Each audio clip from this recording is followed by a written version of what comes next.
Dans le Chok l'Israël, le Zohar de ce matin, il dit qu'il y avait les élèves de Rabbi Shimon Bar Yochai qui marchaient en route.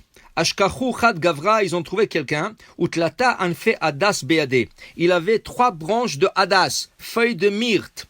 Qu'arrive au Gabé, ils sont approchés de lui. Il lui a posé la question, pourquoi ça? Il a dit, ça, c'est pour donner la force à celle qui est fatiguée. Alors, lui a dit Rabbi Lazar, fils de Rabbi Shimon Bar Yochai, il a fait Amar, tu as bien dit, mais je veux comprendre pourquoi tu as 3. Il dit, pourquoi 3? Un pour Abraham, un pour Yitzhak, un pour Yaakov. Les 3 branches, c'est pour les 3 patriarches. Et il leur dit, je les ai attachés ensemble et je les ai sentis, parce que c'est écrit, le reach shemanecha tovim, ki bareach hazeh mitkayemet chulshat hanefesh. Sache une chose, quand ton âme, pas ton corps, ton âme est fatiguée, tu dois prendre un parfum, tu dois prendre quelque chose qui sent bon, un encens qui sent bon, et tu fais remonter ton âme.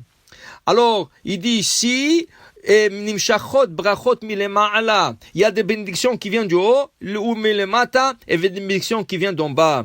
A dit Rabbi Elazar, Ashrei chelkam shel Israël b'olam hazeh u'b'olam haba. Heureux Am Israël dans ce monde et notre monde. Ça veut dire que l'odeur, c'est quelque chose qui est très important pour l'âme, pas pour le corps. Pourquoi?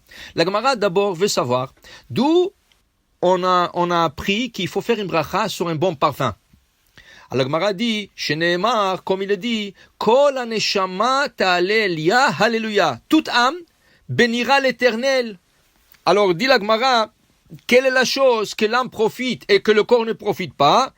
Dit la Gemara, c'est les bons odeurs. Pourquoi? Quand tu manges, l'âme ne mange pas.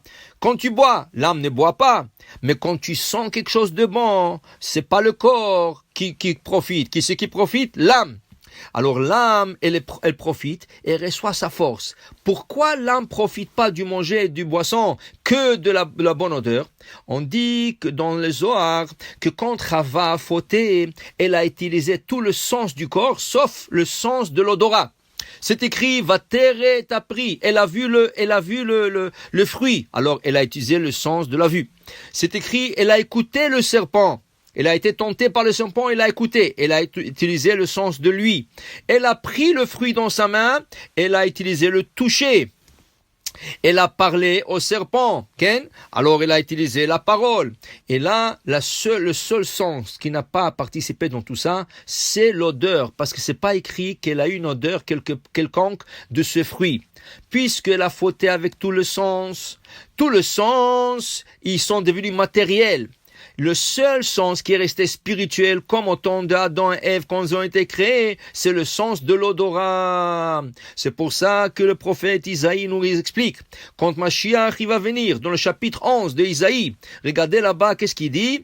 Quand le Mashiach il va venir, lo le mar'e enav ishpot, il va pas juger selon ce qu'il voit. Velo le mishma oznav, et c'est pas qu'il va entendre des choses qu'il va juger. Varicho birat Hashem. Les gens vont passer un par un devant le Mashiach, il va sentir la personne, il va lui dire exactement quel mitzvot ou quel averot il a fait, rien que par le sens de l'odorat. Vous comprenez l'importance de le sens de l'odorat. Continue le Zohar. Alors il dit ici, maintenant tu vas comprendre que le Shabbat, quand nous avons une Neshama Etera, une âme supplémentaire, et Shabbat fini, et l'âme supplémentaire veut quitter le corps, l'âme qui reste, elle est un peu triste, parce qu'il y a son âme sœur, la Neshama Etera, qui lui quitte.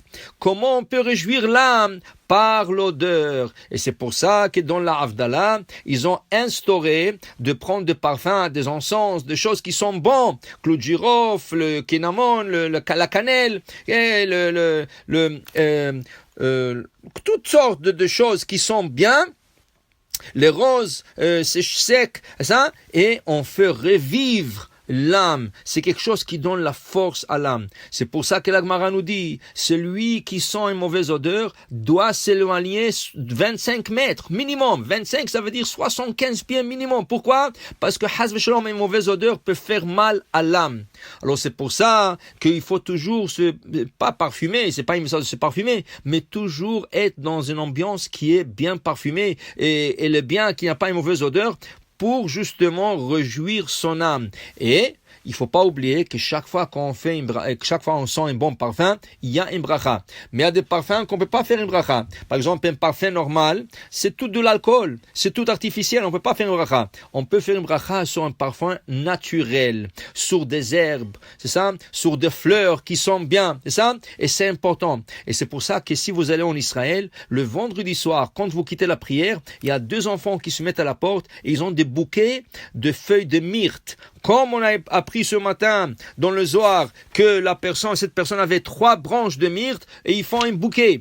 Et les gens ont des autres bouquets, des autres fleurs. Et dès que vous sortez, vous faites une bracha, ils vous donnent fait la bracha Boré Atse Besamim ou Boré Isbe Besamim, par exemple la na'na ou la menthe et le flayo. Ça, c'est des choses, c'est des herbes, c'est pas des arbres. Mais le rose sec, c'est dur comme un arbre. Alors on fait Atse Besamim. Mais la na'ana, c'est isbe besamim. Et quelque chose qui ne vient ni de l'arbre, ni des herbes, alors c'est miné besamim. Alors, pour le clou de girofle, c'est atse besamim. Alors, pour vous dire, voilà, il faut remercier Hachem, mais pour une bonne odeur, parce que l'odeur a été créée pour donner force à notre âme. Baruch Adonai le'olam. Amen ve amen.